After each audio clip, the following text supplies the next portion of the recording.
that, I want to turn to the Institute for Creative Exchange, our partners Ximena and Salvador, who will now introduce themselves, because they have actually brought an artist for us in a way. Thank you, Eva-Lynn.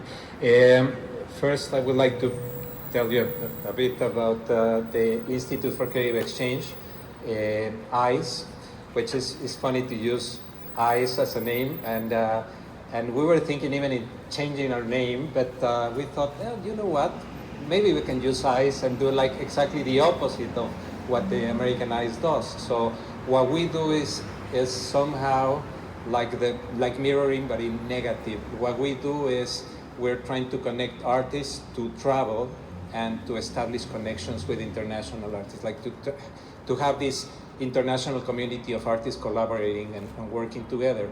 So we have been working in giving voice to artists that are not here and make them known here. And this idea of giving voice to artists in other countries is something that is one of the main concerns and one of the main things that we've been working in the last 3 years since we started, Ximena and I, with this experiment. So just to tell what's going on here, Imre and Eva-Lynn got these candles, which for us were amazing. Let me tell you a bit about the story. These candles are dedicated to a saint, to a patron saint in Mexico that protects miners. So if you go to a mine in Mexico and you have the opportunity of going down the mine, you will find candles and altars to this saint, which is called the Santo Niño de Atocha, the Atocha, what would be the holy Niño? I don't know, but he is supposed to be very protective, and he does a lot of miracles. They tell about stories of miners that were lost in mines, and because they were praying to the Santo Niño de Atocha, the saint managed to help them out of all of these dangers. So he is regarded in all Mexico like a very important religious figure. So we wanted to start with that. So in a way to say, hopefully Santo Niño de Atocha protects miners from all these Canadian companies, and so it's a good place to start it like this, almost like a ceremony. Before we talk to you about our guest artist, let me tell you a story. Sorry that I'm going to start with something which is very personal. When I was a kid back in Mexico, my father was a doctor. He was a very, very good doctor with good reputation and very dedicated to medicine, and he was very passionate, and he wanted his son to be a doctor.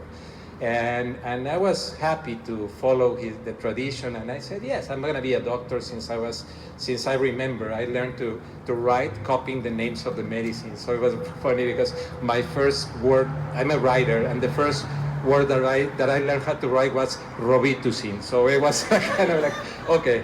So he was very proud of me. And when I grew up and I was more or less 16 or 17, I was into theater, and I really loved to do theater. And my father started to think, oh, this is not going well.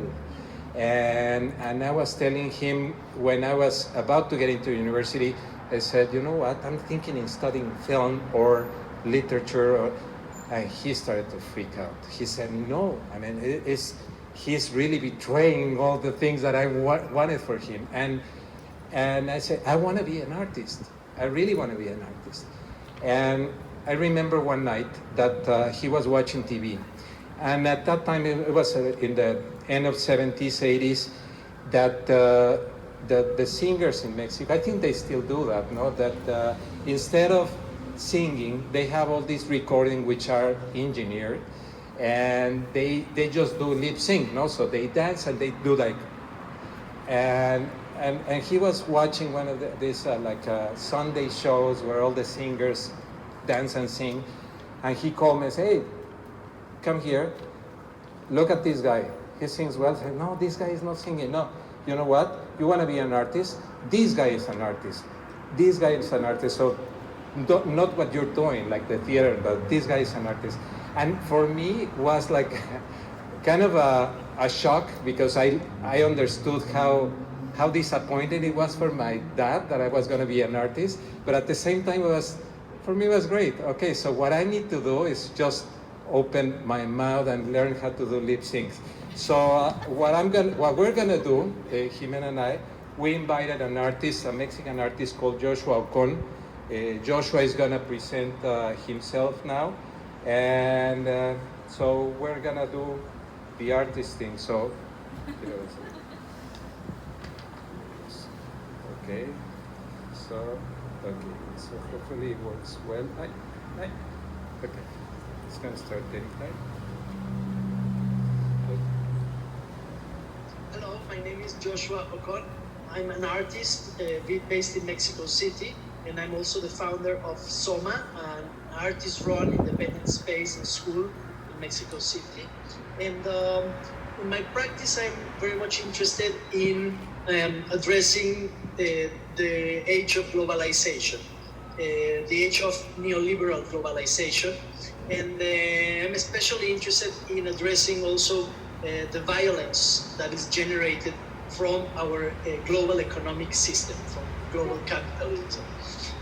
Therefore, one of the topics I have been investigating lately is the horrific topic of mining in Mexico.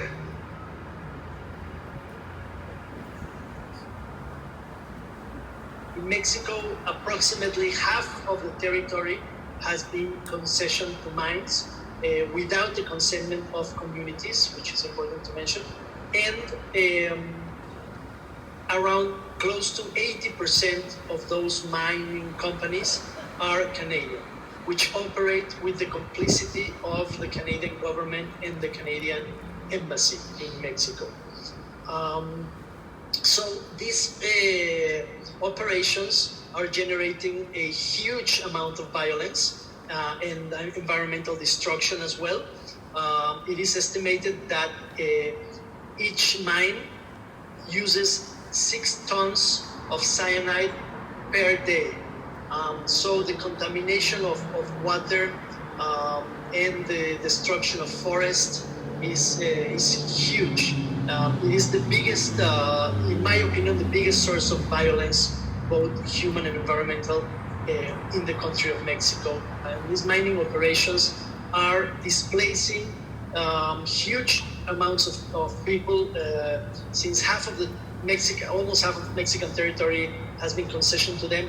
They have been displacing many communities, especially rural communities and indigenous communities, Native American communities around Mexico. This has generated a lot of activism on behalf of these communities, and the mining companies are hiring mercenaries to deal with activists. So they are killing people around the country. So these mines are, like I said, are generating a huge amount of violence, both environmental and social, and in my opinion, is the biggest source of violence in Mexico. I think mining generates even more violence than drug trafficking, for instance. The mines are displacing huge amounts of people, and the communities are, of course, complaining. And when they complain, the mines are hiring mercenaries who are killing and creating a lot of repression and oppression against the communities that complain. In 1990, I moved to Montreal in order to study a BFA at Concordia University. And one of the reasons why I moved to Canada and I was interested in studying in Canada is because of Canada's reputation of being a benevolent and a humanist country and culture. Sadly, since I've begun this investigation about the impact of Canadian mining in Mexico and around the globe, I've learned that this is not the case. Canada is exporting a huge amount of violence, and this is due to the complicity between these big multinational Canadian mines and the Canadian government and embassies around the world.